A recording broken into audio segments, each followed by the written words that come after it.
Aritmetično zaporedje je eno izmed zaporedij, ki si ga bolj podrobno pogledamo v srednji šoli. Je pa eno tako zaporedje, ko ga v bistvu skozi uporabljamo, nekako delujemo z njim, samo ni nujno, da ga vedno potem prepoznamo kot aritmetično, ne. In sicer zdaj aritmetično zaporedje, a ne, je zaporedje številsko, ki čisto preprosto mu prištejemo ali pa odštejemo vedno isto število, ne.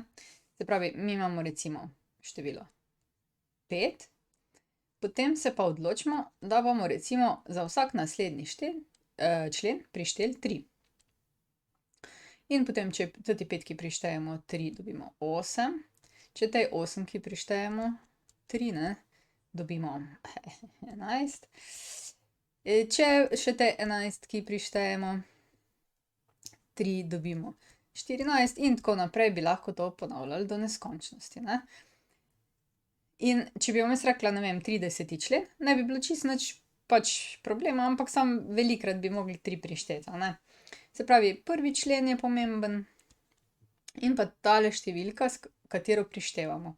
In tej številki rečemo pa diferenca.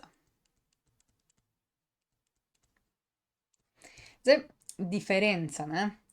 Zakaj diferenca, če pa prištevamo ali pa odštevamo? Zato, ker v bistvu nekako za aritmetično zaporedje je pomembno, da je vedno razlika sosednjih členov stalna. Se pravi, diferenca je v bistvu razlika, ne, difference po angleško, med dvema sosednjima členoma in ta je konstantna, a ne. Se pravi, če bi mi zdaj hoteli dobiti iz petke pa iz osemke iz dveh sosednjih členov trojko, bi mi rekli 8 minus 5 oziroma A2 minus A1 je diferenca, ne. In prav tako bi lahko rekli, ja, saj diferenca je pa tudi A3 minus A2, ne, se pravi 11 minus 8. Važno je tule, da sta si številki samo za eno narazen. No, pravzaprav smo s temle rekli in dobili že eno tako splošno uporabljeno formulo. Diferenca je vedno stalna, se pravi, lahko rečemo, ja, d je enako d, ne, to lahko vedno rečemo. In zato lahko zdaj vzamemo A2 minus A1 in A3 minus A2 in ti dve razliki enačimo, zato ker sta to stalni razliki. Se pravi, v aritmetičnem zaporedju za prve 3 člene velja, da je A2 minus A1 enako A3 minus A2. To je ena izmed takih formul, ki včasih pride prav pri kakšni nalogi. Drugače pa, če veste pač, da je diferenca stalna, lahko vedno do te formule nekako pridete. No, ker pa smo rekli, da bi lahko tudi nadaljevali to, ne, da bi lahko rekli A5 minus A4, seveda pri matematiki lahko to napišemo s splošno formulo. In sicer diferenco dobimo kot razliko an plus 1 pa minus an. Se pravi, enega večjega vzamemo minus en člen v vrsti manjši in dobimo diferenco. Formule za aritmetično zaporedje kar dežujejo. Tako, zdaj pa če se nekako odločimo, ne, mi bi pa vseeno, vemo, da je prvi člen tolikole, ne, diferenca tolikole, ampak mi bi pa vseeno radi 30. člen izračunali, je zelo zoprno, ne, da bi mogli res čisto vedno vsakega izračunati. Zato bi nas zanimala neka splošna oblika aritmetičnega zaporedja, splošna oblika člena aritmetičnega zaporedja, kjer bomo mi si izbrali število n je toliko, vstavili noter A1 pa diferenco in bomo lahko računali milijonti člen, 26. člen, pač karkoli nam bo sedlo na srce. Okej, torej dajmo si poskusiti pogledati to formulo. Takole. Malo bom pobrisala, ker je še tale teorica je še tule, ne.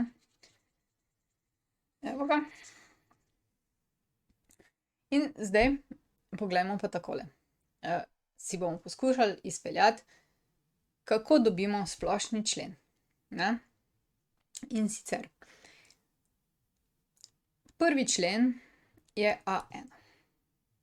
Drugi člen dobimo tako, da prvemu členu A1 prištejemo D. Okej. Tretji člen dobimo pa tako, da A2 prištejemo D. Ampak mi vemo, koliko je A2. Ja, A2, namesto A2 lahko zatorej napišemo A1 plus D, to je bilo zdaj namesto A2, pa še plus en D. A3 lahko zapišemo kot A1, zdaj pa, ker sta glih dva D-ja, ne, poenostavimo in rečemo D plus D je 2D. Okej, A3 smo zapisali. Poskusimo zapisati A4. A4 je A3 plus en D. Ampak, ste že ugotovili, mi vemo, koliko je A3.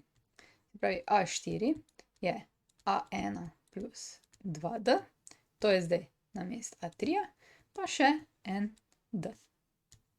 Se pravi, A4 je potem A1 plus 3D. In tako bi seveda lahko nadaljevali. Ampak, če pogledamo zdaj takole.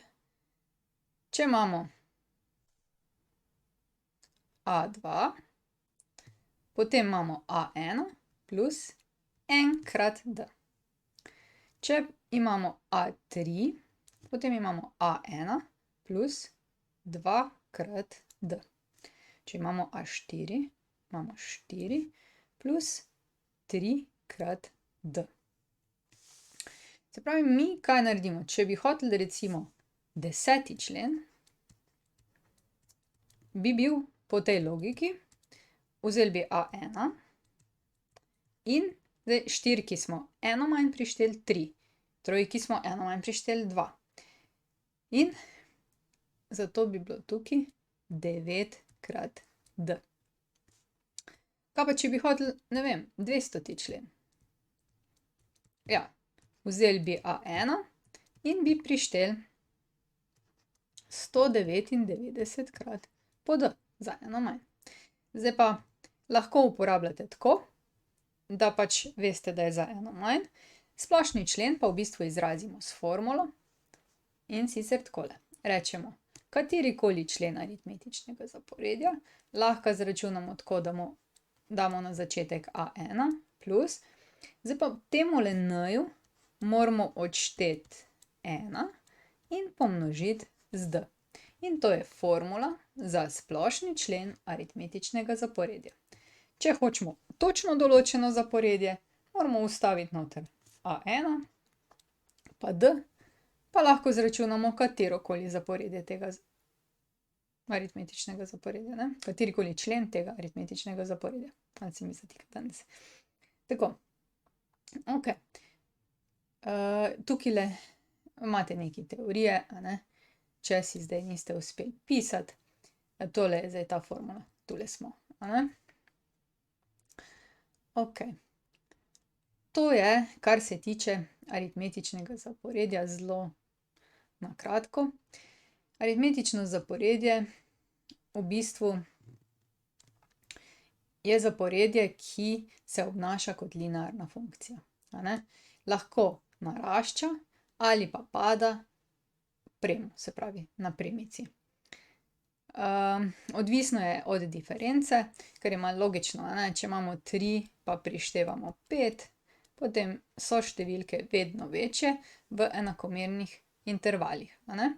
Če imamo pa 3 pa odštevamo 5, potem je pa situacija vedno manjša. Se pravi, imamo -7, ne, in tako naprej. Se pravi, števila so vedno manjša. Od diference je torej odvisno, ali zaporedje narašča ali pada.